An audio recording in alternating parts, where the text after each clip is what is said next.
Bienvenidos a su canal NEDA en Ginecología y Obstetricia. Hoy vamos a hablar acerca del control prenatal. El control prenatal no es más que todas aquellas entrevistas o consultas que se realizan durante todo el embarazo con la finalidad de hacer una vigilancia de la evolución del embarazo, tanto en la parte materna como en la parte fetal, para lograr un resultado favorable tanto para la madre como para el recién nacido. Vamos a tener que el control prenatal presenta una serie de objetivos. Tenemos en primer lugar el diagnóstico de patologías subclínicas que tenga la paciente, que nos vaya a afectar la evolución normal del embarazo. Importante detectarla y, en la medida de lo posible, tratarla y tomar medidas preventivas. En segundo lugar, determinar factores de riesgo y realizar diagnóstico de riesgo para poder establecer, por ejemplo, si la paciente tiene riesgo de preeclampsia, tomar las medidas indispensables para evitar una complicación más adelante, al igual que la diabetes gestacional, entre otras patologías.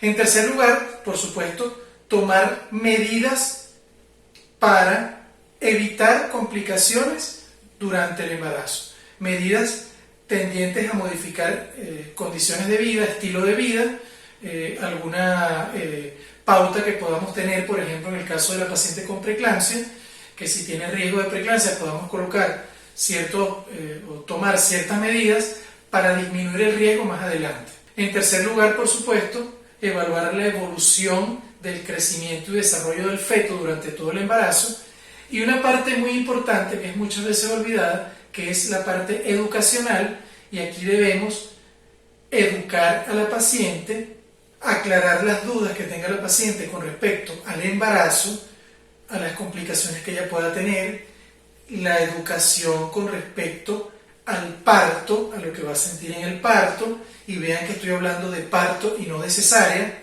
de las complicaciones que se pueden presentar, que ella tenga claro cómo establecer, cómo va a sentir los dolores, los beneficios del parto, entre otras cosas, así como también la lactancia materna y todas aquellas dudas que tenga la paciente con respecto al embarazo en general.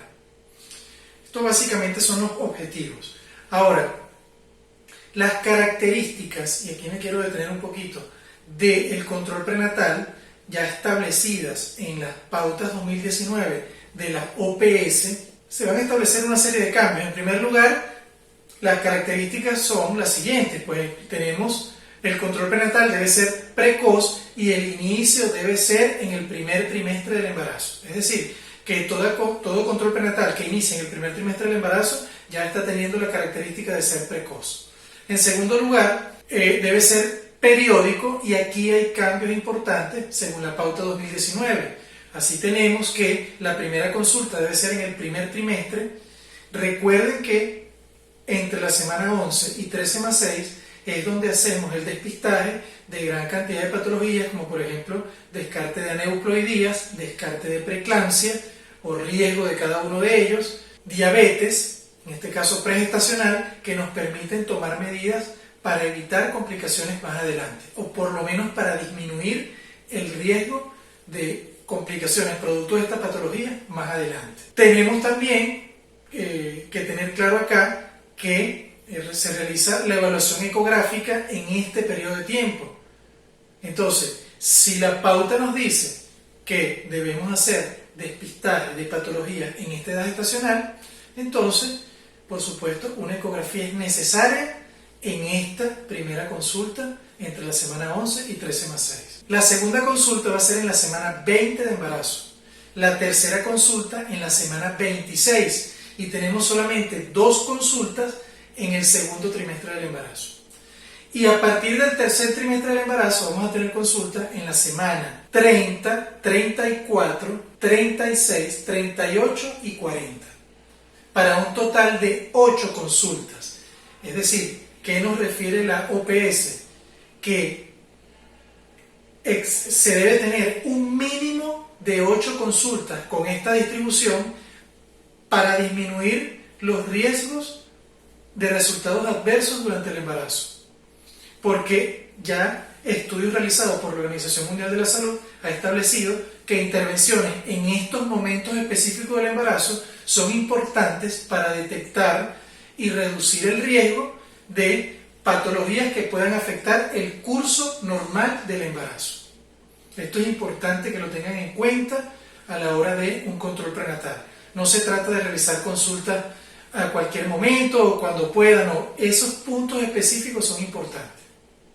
Se deben establecer como pautas y patrones para poder tener un embarazo con un control adecuado, ya que la OMS ni la OPS establecen parámetros para decir que un embarazo es controlado o no controlado.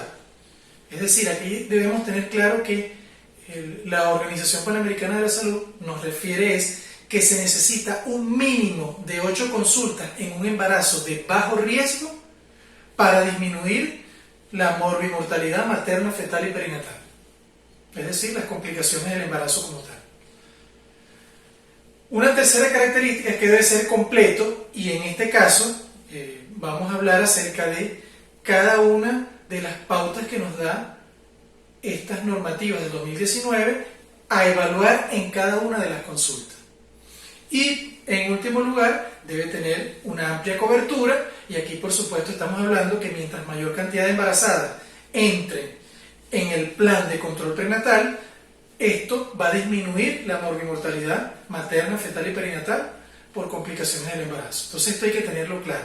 Mientras mayor cantidad de pacientes ingresen al sistema de control prenatal, esto va a ser beneficioso para la salud materna y perinatal en general.